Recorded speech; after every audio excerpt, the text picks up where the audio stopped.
माझ्या गच्चीवरील बागेमध्ये मस्त टोमॅटो आले होते. हे ऑर्गॅनिक टोमॅटो मी म्हटलं चला वापरूयात आणि काहीतरी करूयात. तर काय करायचं, तर मला मनात आलं की चला आपण छानशी चटणी करूयात, जी करायला एकदम सोपी आहे. 10 मिनिटात तयार होईल अशी तुमची एक डिश. आणि ती चटणी तुम्ही जर का बनवून फ्रिजमध्ये ठेवलीत, तर ती चांगली मस्तपैकी 15 ते 20 दिवससुद्धा टिकू शकते. तर आता इकडे मी टोमॅटो घेतलेत. हे जवळ अर्धा किलो टोमॅटो आहेत आणि त्यांना मी असं मोठे-मोठे भाग त्याचे मी कापून घेतलेले आहेत. आता ह्यामध्ये मी काय करणार आहे, एक फोडणी देणार आहे. तर त्यासाठी मी एक इकडे कढई घेतली आहे. कढईमध्ये आपल्याला साधारण 1.5 मोठा चमचा तेल घ्यायचं आहे. तेल छान गरम करून घ्यायचं आणि मग आपण त्यासाठी फोडणी तयार करणार आहोत. तर फोडणीसुद्धा एकदम सोपी आहे. मी इकडे मोहरी घातलेली आहे. मोहरी तडतडली की त्याच्यावर आपण घालणार आहोत हिंग आणि हिंगावर आपण घालणार आहोत हळद. म्हणजे एवढे 2-3 फक्त मी इन्ग्रेडियंट्स वापरलेत आणि छान एकदम ही तुमची चटणी तयार होणार आहे. आता मी इकडे टोमॅटो आहेत ना, ते फार मोठे नाही चिरलेत आणि एकदम बारीकही नाही केलेत. पण जर का तुम्हाला टोमॅटोचं साल काढायचं असेल, तर टोमॅटोला फक्त 2 भागात तुम्ही कापा आणि मग तुम्ही फोडणी तयार करा. त्याच्यावर ते टोमॅटो घाला आणि एक छोटीशी वाफ आणू द्या. ती वाफ आली की त्याचं वरचं जे साल आहे ना, ते निघेल. ते मग तुम्हाला काढून टाकायचं आहे. मी साल काढलं नाही आहे, कारण की ते साल खूप पौष्टिक असतं. म्हणजे कुठल्याही भाज्यांची ज्याची आपण सालं खाऊ शकतो, तर ती नेहमी खाल्ली पाहिजेत, कारण ती पौष्टिक असतात. त्यामुळे मी नाही काढले. पण तुम्हाला जर का चटणी खाताना असं वाटत असेल की अरे मला ते साल नको आहे तोंडात, तर तुम्ही तसं करून काढून टाकू शकता. आता बघा मी टोमॅटो सगळे घातलेले आहेत. आता मी मस्तपैकी त्याला मिक्स करेन आणि मग आपल्याला ह्याला शिजवायचं आहे. तसं आता हे टोमॅटो शिजायला फार वेळ लागणार नाही आहे. आता इकडे एक इम्पॉर्टंट टिप तुम्हाला सांगते. तुम्ही जर का बाजारातनं टोमॅटो आणणार असाल, तर गावठी टोमॅटो जे मिळतात ना, ते आणा. म्हणजे त्याची चव तुम्हाला फार छान मिळेल.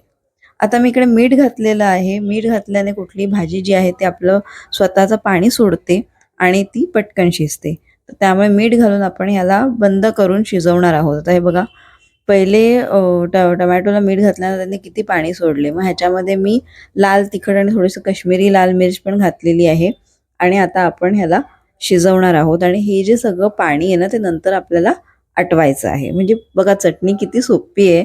करायला फार वेळ लागत नाही, पण खूप छान लागते ही चटणी. नंतर मी तुम्हाला अजून ह्याच्यामध्ये 1-2 गोष्टी जे आपण घालणार आहोत ते दाखवेन. त्याने आपण टेस्ट जी आहे ती बॅलन्स करणार आहोत. आता बघा एक वाफ आलेली आहे.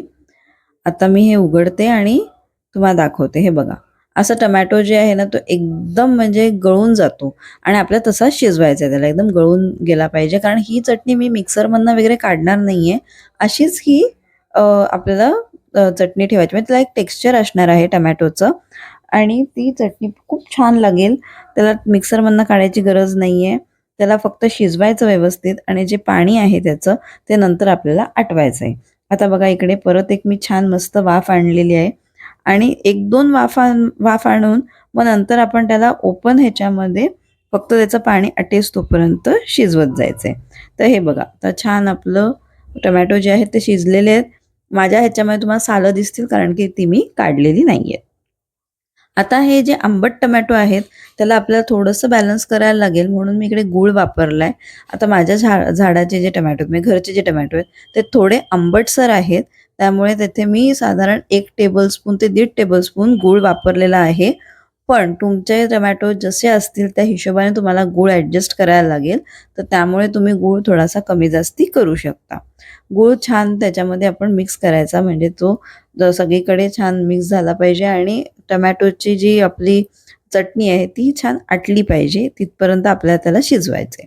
आता ह्यामध्ये मी दाण्याचं कूट घातलेलं आहे. हे कमी जास्ती तुम्ही घालू शकता. मी थोडंसंच घातलंय, ज्याने फ्लेवर पण येतो आणि टेक्स्चरसुद्धा मिळतं. तर त्यासाठी मी दाण्याचं कूट घातलंय आणि आता हे बघा, आपली चटणी जी आहे ती बऱ्यापैकी आटली आहे. तुम्हाला मी त्याची कन्सिस्टन्सी दाखवते. हे बघा, आता ही चटणी तयार झालेली आहे. तुम्ही गॅस बंद करू शकता. याला थंड करायचं आणि मग ह्याला एका डब्यात भरून फ्रीजमध्ये ठेवून द्यायचं, की ते 15 दिवस छान टिकतं. म्हणजे तुम्ही लगेच केलेली चटणी आहे ना, ती सुद्धा घेऊ शकता खायला गरम-गरम आणि तुम्हाला थंड केल्यानंतर जर का आवडत असेल, तर तुम्ही ती फ्रिजमध्ये ठेवून सुद्धा नंतर खाऊ शकता. अशी झटपट टोमॅटोची चटणी तयार झालेली आहे. मस्त आंबट गोडाची छान चटणी आहे. तुम्हाला माझ्या रेसिपीज आवडत असतील, तर चॅनलला लाईक, शेअर आणि सबस्क्राईब नक्की करा. Bye bye.